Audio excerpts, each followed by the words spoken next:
I can't count the number of people I meet who can't be honest with their spouses, their friends, their colleagues, or their family members because they're afraid.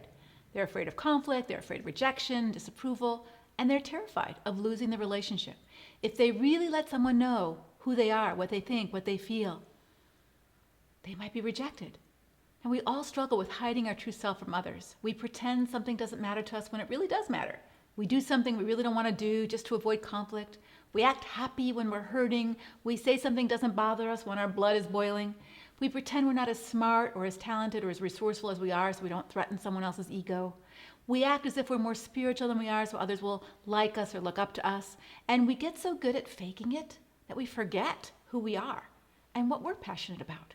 Instead, we're morphing ourselves into whatever we think other people want us to be, just so that they'll like us or want to be with us.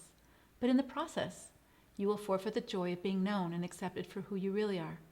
You're smiling on the outside, but you'll begin to shrivel up on the inside. And people become pleasers, pretenders, and peacekeepers, often feeling stressed out, burned out, and emptied out.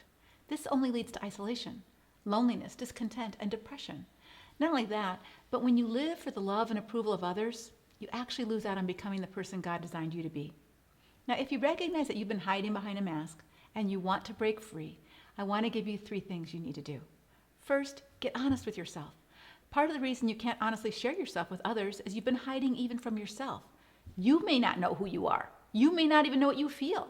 What breaks your heart or thrills your soul? You've been so busy being whatever you think other people want you to be, or just being too busy, you've lost you. Second, place your identity and security fully in God's love and acceptance of you rather than people's. When you know, really know, deep down know, that God has your back and that you are deeply loved and fully known, people aren't that scary.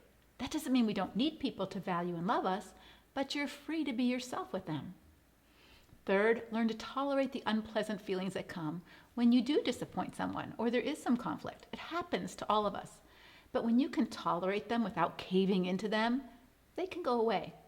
When you stop pretending and start to speak honestly about who you are or what you want or what you can or can't do, you will start to feel awkward and uncomfortable because you're not used to being real.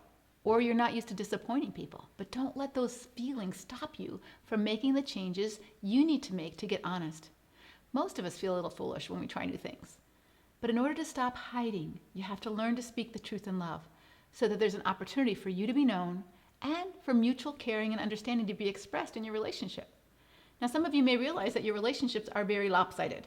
Perhaps you're afraid that if you stop pretending that you like this arrangement, the taker in the relationship won't hang around very long. And you might be right. On the other hand, your honest talk might also be just the impetus he or she needs to change and start learning how to give back and think of someone else for a change. And that would be good for him or her, good for you, and good for your relationship.